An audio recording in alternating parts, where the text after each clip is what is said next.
Hello everyone. कल आपको जो इकोसिस्टम के बारे में बताया था उसमें देखा था अपन ने कि अपन को इकोसिस्टम के बारे में पढ़ना अलग अलग। तो सबसे पहले जो इकोसिस्टम मैं शुरू कर रही हूँ वो है आपका fresh water ecosystem.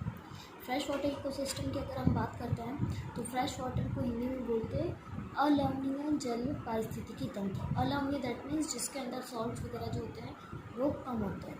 Fresh water की अगर हम बात करते हैं तो फ्रेश वाटर इकोसिस्टम जो होता है वो कहाँ कहाँ अपन को देखने को मिलता है। रिवर्स में देखने को मिलता है, नदियों में, झीलों में, स्ट्रीम्स जो होते हैं, स्ट्रीम्स मतलब जो बहने वाले झरने वगैरह, सरिता वगैरह जो होती है, कैनाल्स जो होती है, नहरें वगैरह जो होती हैं, पॉन्ड्स जो होते हैं, उन सब के अंदर अपन को फ्रेश वाटर इकोसिस्टम देखने को मिलता है। अब अगर हम फ्रेश वाटर इकोसिस्टम की अगर हम बात करते हैं तो सबसे पहले हम बात करेंगे फ्रेश वाटर इकोसिस्टम के अंदर इसके कैरेक्टरिस्टिक्स जो होते हैं कि फ्रेश वाटर इकोसिस्टम में रहने वाली जो कम्युनिटी जो होगी, दैट मीन्स कम्युनिटी के अंदर क्या आएंगे, वहाँ प्रोड्यूसर्स आएंगे, वहाँ पर कंज्यूमर्स आएंगे, वहाँ पर डिकम्पोजर्स आएंगे। इस कम्युनिटी के अंदर अपन 3 चीज़ें लिख सकते हैं। फर्स्ट आता है अपना प्रोड्यूसर्स। प्रोड्यूसर्स को अपन हिंदी में बोलते हैं उत्पादक। दूसरा होता है कंज्यूमर्स और तीसरा होता है अपना डिकम्पोजर्स। प्रोड्यूसर्स, कंज्यूमर और डिकम्पोजर्स। प्रोड्यूसर्स जो उत्पादक होंगे, दैट मीन्स वहाँ पर प्रोडक्टिविटी जो होगी उसको बढ़ाने में कौन कौन से प्रोड्यूसर्स हेल्प करेंगे। कंज्यूमर्स कौन से होंगे, जो उस प्रोड्यूसर्स को एज ए फूड के रूप में यूज़ में लेंगे। और डिकम्पोजर कि जब अगर कभी एक्वेटिक वाटर के अंदर प्रोड्यूसर्स, कंज्यूमर और डिकम्पोजर्स। अब अगर हम कैरेक्टरिस्टिक की अगर बात करते हैं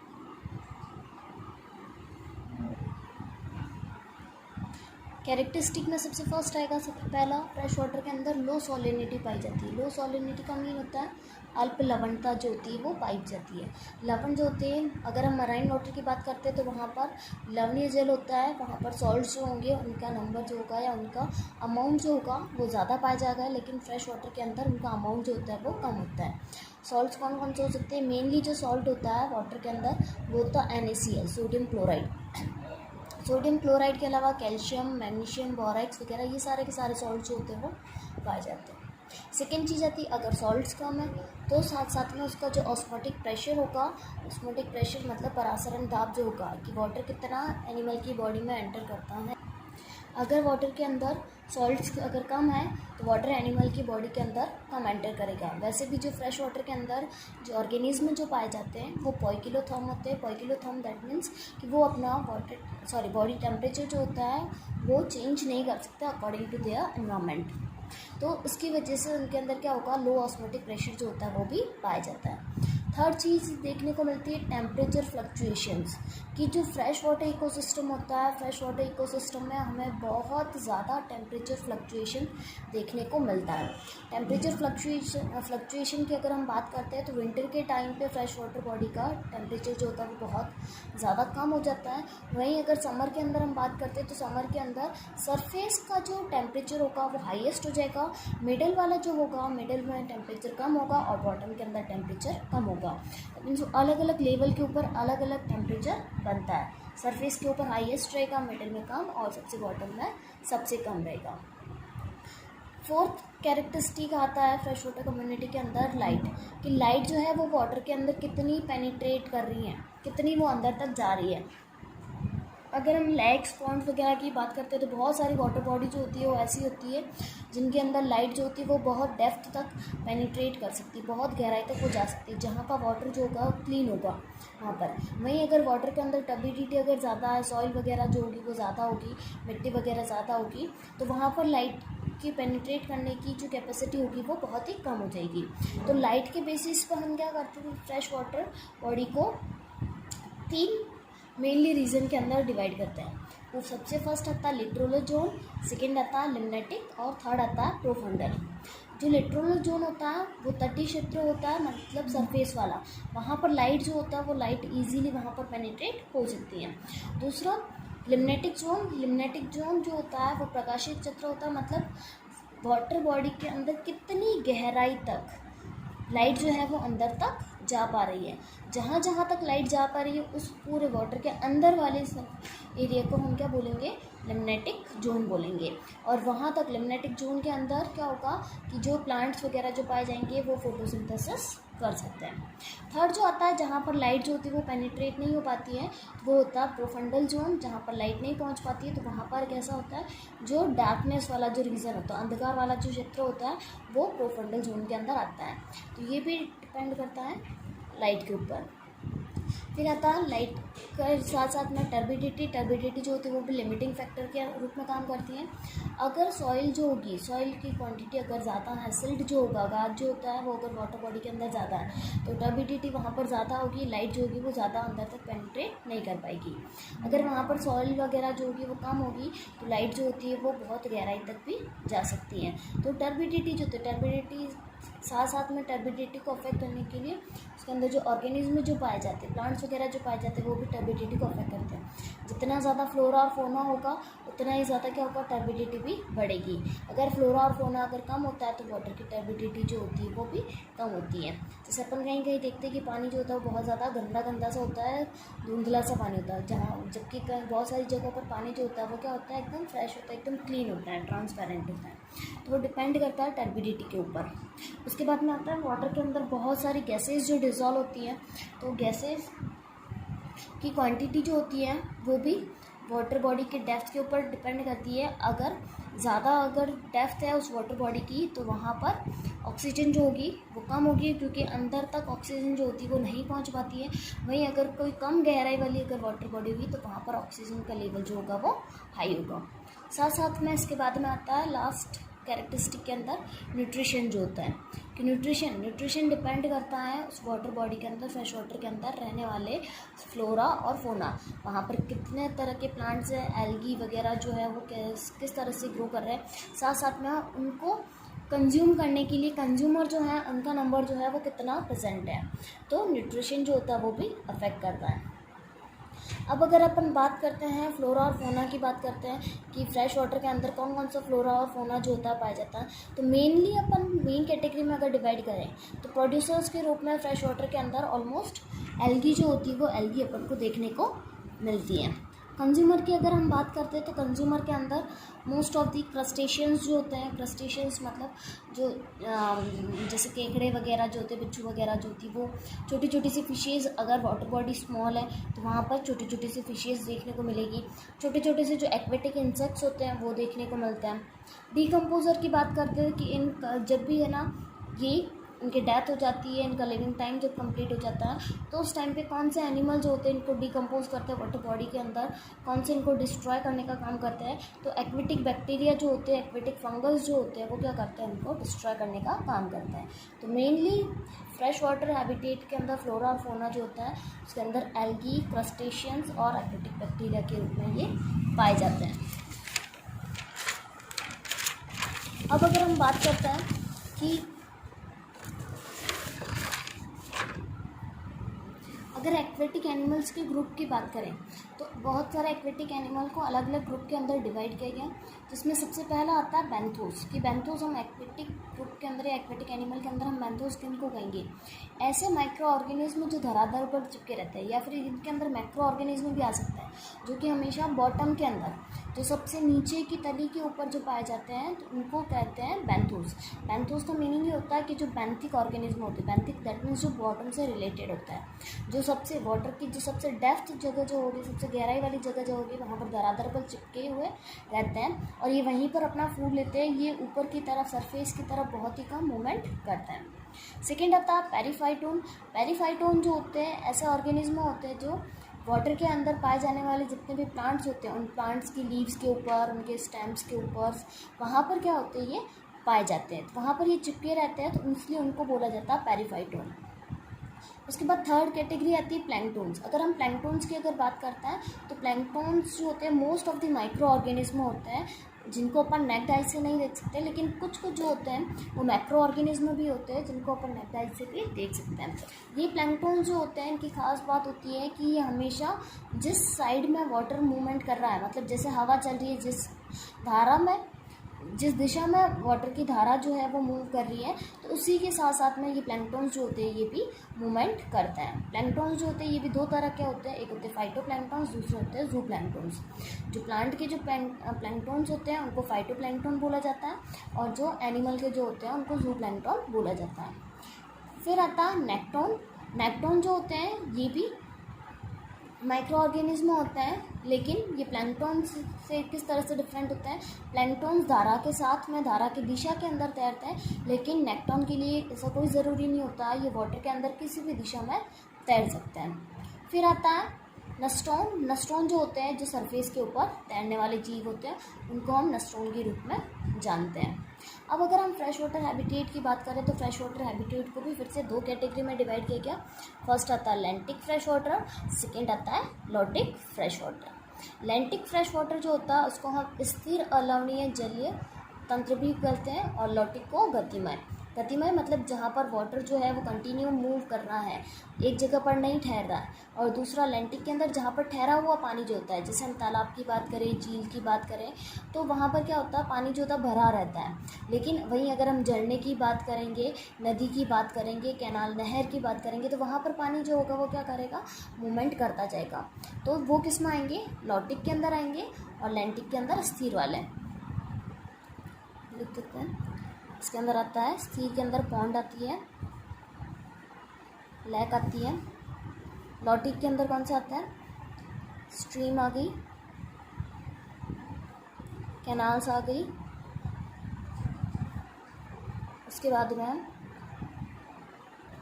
स्प्रिंग्स आ गए, स्प्रिंग्स जिनको हम झरने बोलते हैं। ठीक है, तो ये सारे के सारे किस में आएंगे, लॉटिक के अंदर आएंगे। अब अगर लैंटिक फ्रेश वाटर की बात करते हैं तो लैंटिक फ्रेश वाटर के अंदर 4 जोन पाए जाते हैं, littoral zone, limnetic zone, light compensation zone और प्रोफंडल जोन, जो कि मैं पहले वो लाइट वाला बताया उसके अंदर, तो वापस एक्सप्लेन करूँगी। दूसरा आता अगर लॉटिक फ्रेश वाटर की बात करें, लॉटिक फ्रेश वाटर के अंदर क्या हो रहा है, पानी जो है वो तो कंटिन्यू मूवमेंट कर रहा है। ये जिस तरह से जैसे नदी जो है वो जा रही है, तो पानी जो है वो क्या कर रहा है, कंटिन्यू मूवमेंट कर रहा है, एक जगह पर ये नहीं रह रहा है। तो इसके लिए इसको भी दो जोन में डिवाइड किया गया, एक आता है रैपिड जोन, दूसरा आता है पुल जोन। रैपिड जोन क्या होगा कि जैसे ये कोई भी वाटर बॉडी, जैसे ये नदी है, तो इसमें जो ऊपर ऊपर वाला जो पानी जो होगा, जहाँ पर धारा जो होती है वो बहुत तेज़ हवा के साथ में बहती है, कंटिन्यू जो वाटर जो है वो बह रहा है, यहाँ पर धाराएँ जो हैं वो बन रही हैं, तो उस जोन को बोलेंगे रैपिड जोन। यहाँ पर ऑर्गेनिज्म जो होते हैं वो भी बहुत ज़्यादा पाए जाते हैं, जो वाटर के साथ में बहते रहते हैं। दूसरा आता है पुल जोन। पुल जोन जो होता है ये नीचे की तरफ गहराई वाला जो क्षेत्र होगा, जहाँ पर धाराएँ जो होती है वो कम होती, लहरें जो होती है वो कम उठती है, हवा के साथ में पानी का मूवमेंट जो होता है वो कम होता है। साथ साथ में पुल जोन के अंदर क्या होता है, नीचे की तरफ सिल्ट जो होता है, गाद जो होता है वो पाया जाता है। तो ऐसा होता है कि पानी जब है ना धीरे धीरे अगर बहता है, तो नीचे की तरफ वो क्या करता है, मिट्टी को जमा करता रहता है, सिल्ट को वो जमा करता रहता है। तो वो जो नीचे की तरफ जो जमा करता जाएगा, तो वहाँ पर पानी का मूवमेंट जो होगा वो थोड़ा कम हो जाएगा कंपेयर देन रैपिड जोन। तो पुल जोन के अंदर सिल्ट जो होगी, सॉइल जो होगी, वहाँ पर इनकी क्वांटिटी जो होगी वो बढ़ जाती है। क्या हो जाती है, बढ़ जाती है। और रैपिड जोन के अंदर क्या होता है, धारा के साथ में वाटर का मूवमेंट जो होता है वो कैसा हो जाता है, हाई होता है। तो ये तो हो गया लॉटिक फ्रेश वाटर की बात। लॉटिक फ्रेश वाटर के अंदर अगर अपन एनिमल की बात करते हैं, तो वहाँ पर एनिमल्स जो होते हैं उनके अंदर शकर्स वगैरह पाए जाते हैं। इसके साथ साथ में ऐसे एनिमल्स पाए जाते हैं जो वाटर के धारा की दिशा के अंदर मूवमेंट कर सकते हैं, या फिर उनको हम बोल सकते हैं कि स्ट्रीम लाइन बॉडी वाले जो होते हैं, धारा रेखित जीव जो होते हैं। धारा रेखित जीव जो होते हैं वो ज़्यादातर वहाँ पर पाए जाते हैं। क्यों, क्योंकि वहाँ पर लहरें उठती रहती है और उसके साथ साथ में एनिमल को मूवमेंट करना होता है। अब अगर हम बात करते हैं लैंटिक फ्रेश वाटर की, तो लैंटिक फ्रेश वाटर के अंदर हम आपको ये पहले वाला डायग्राम, ये वाला कि सनलाइट जो आ रही है, क्योंकि वाटर जो है वो कैसा है, स्थिर है, वो एक ही जगह पर रह रहा है, ठहरा हुआ है, वो मूवमेंट नहीं कर रहा है। तो जो तटीय क्षेत्र जो होगा, तट मतलब जो सरफेस जो है, किनारा जो है, वहाँ पर जो सनलाइट जो आ रही है, तो वो वाला जो जहाँ पर जो भी वनस्पति वगैरह जो उगेगी, जो भी फ्लोरा उगेगा, इसके साथ साथ में जो भी वहाँ पर कीड़े वगैरह जो मूवमेंट करेंगे, जो फोना वगैरह होगा, तो वो कहलाएगा लिट्रोलर जोन। यहाँ पर मोस्ट ऑफ दी जैसे जो जड़ वाले पौधे जो होते हैं, जिनके अंदर जड़ें वगैरह पाई जाती है, जैसे अपन देखते हैं कि वाटर के सरफेस के ऊपर अपन को वाटर लिली वगैरह जो होते हैं वो ज़्यादातर देखने को मिलते हैं। तो वो कहाँ पर ग्रो करता है, इस लिटोरल जोन के अंदर। इसके अलावा लिम्नेटिक जोन की अगर बात करते हैं तो लिम्नेटिक जोन के अंदर क्या हो रहा है, सनलाइट जहाँ तक आ रही है वो वाला जो एरिया जो होगा वो कैसा एरिया कहलाएगा, प्रकाशित क्षेत्र कहलाएगा। इसको हम ट्रोफोजेनिक जोन भी बोलते हैं। ट्रोफोजेनिक जोन को हिंदी में बोलते हैं जहाँ पर प्रकाश संश्लेषण जो होता है वो पॉसिबल होता है। फोटोसिंथेसिस जहाँ पर पॉसिबल होगा उसको हम लिम्नेटिक बोलेंगे। तो जहाँ जहाँ तक लाइट आएगी वहाँ पर रहने वाले जितने भी प्लांट्स वगैरह जो होंगे वो क्या कर पाएंगे, फोटोसिंथेसिस कर पाएंगे। तो इसलिए इसको क्या बोला जाता है, प्रकाशित क्षेत्र बोला जाता है। प्रकाश संश्लेषित क्षेत्र भी इसको बोला जाता है, क्योंकि यहाँ पर क्या हो रहा है, फोटोसिंथेसिस की एक्टिविटी जो है वो पॉसिबल हो पा रही है। इसके अलावा सबसे नीचे की तरफ जहाँ पर लाइट जो होती है वो नहीं पहुँच पाती है वो प्रोफंडल जोन कहलाता है, गंभीर क्षेत्र कहलाता है, या फिर अंधकारमय जहाँ पर प्रकाश संश्लेषण नहीं पाया जाता है। इसको ट्रोफोलाइटिक जोन भी कहते हैं। ट्रोफोलाइटिक जोन को हिंदी में हम बोलते हैं अपघटक क्षेत्र। यहाँ पर क्या हो रहा है कि प्रकाश संश्लेषण नहीं हो पा रहा है, तो इसके लिए क्या होगा कि इस वाटर बॉडी के अंदर जितने भी एक्वेटिक एनिमल या जितने भी एक्वेटिक प्लांट्स वगैरह जो पाए जाएंगे, जब उनकी डेथ हो जाएगी तो उसके बाद में वो डिकम्पोज होकर के जहाँ पर जीवों का अपघटन होता है, पादपों का जो जितने भी जलीय पादप जो होंगे, जलीय जीव जो होंगे, उनका जो अपघटन जो होगा तो वो अपघटित होकर के कहाँ जमा होंगे, इस प्रोफंडल जोन के अंदर जमा होते हैं। इसके साथ साथ में इसके बीच में एक लेवल आता है जिसको बोला जाता है कंपेंशन लेवल। ये कंपेंशन लेवल क्या होता है कि मतलब ऐसा रीजन या ऐसा जोन जहाँ पर लाइट आ भी रही है और जहाँ पर डार्कनेस भी है, मतलब जहाँ पर प्रकाश का और अंधकार का जो मिक्स वाला जो पोर्शन होगा या मिक्स वाला जो जोन होगा वो कहलाता है कंपेंशन लेवल कहलाता है। तो यहाँ पर क्या हो रहा है कि कुछ उसके कुछ हिस्से में डार्कनेस है, कुछ हिस्से में इसके लाइट होती है। तो ये एक हमने लैक की, अगर जैसे हम लैक वाटर बॉडी की अगर बात करते हैं तो एक लैक वाटर बॉडी के अंदर इस तरह का इकोसिस्टम जो होता है वो पाया जाता है। तो ये एक लैक वाटर बॉडी का इकोसिस्टम है जिसमें सबसे ऊपर हमने तटीय क्षेत्र देखा, फिर प्रकाशित क्षेत्र देखा, फिर प्रोफंडल, और इन दोनों के बीच में कौन सा आ गया, कंपेंशन लेवल जो होता है वो देखने को मिलता है।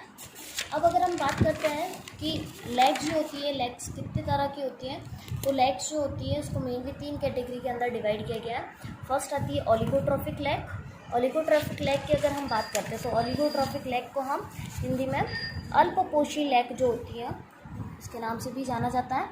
अल्पपोषी लेग जो होती है ऐसी लेग जो गहरी होती है, मतलब जिनकी डेप्थ जो होती है वो बहुत ज़्यादा होती है। अगर डेप्थ ज़्यादा होगी तो नीचे डेप्थ वाले पोर्शन पे वहाँ पर क्या होगा, फूड जो होगा वो भी कम होगा। वाटर, लेकिन वहाँ पर फूड कम होने के साथ में क्या होगा, फूड अगर कम है मतलब वहाँ पर फ्लोरा और फोना जो होगा वो कम होगा। फ्लोरा और फोना जो होगा अगर वो कम होगा तो टर्बिडिटी जो होगी वो बिल्कुल नहीं होगी। वाटर जो होगा वो कैसा रहेगा, एकदम क्लीन रहेगा। अगर वाटर क्लीन रहेगा तो उसके साथ साथ में फ्लोरा और फोना नहीं है तो वहाँ पर पीएच जो होती है वो भी लो रहती है। ऑर्गेनिज्म जो पाए जाते हैं वो मोस्ट ऑफ दी कहाँ पर पाए जाते हैं, बॉटम के अंदर पाए जाते हैं। कौन सी लेग के अंदर, ओलिगोट्रॉफिक लेग के अंदर। सेकेंड टाइप आता है लेग का, या सेकेंड क्लासिफिकेशन के अंदर सेकेंड कैटेगरी आती है लेग की, यूट्रॉफिक।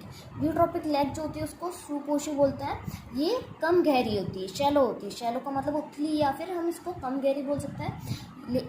कम गहरी या शैलो लेग जो होती है वहाँ पर ऑर्गेनिक मैटर जो होता है वो बहुत ज़्यादा पाया जाता है। इसके साथ साथ में जैसे कैल्शियम हो गया, मैग्नीशियम वगैरह, फास्फोरस वगैरह, नाइट्रोजन वगैरह वो भी बहुत ज़्यादा होते हैं। वहीं ओलिगोट्रॉफिक के अंदर इन सब की कमी होती है।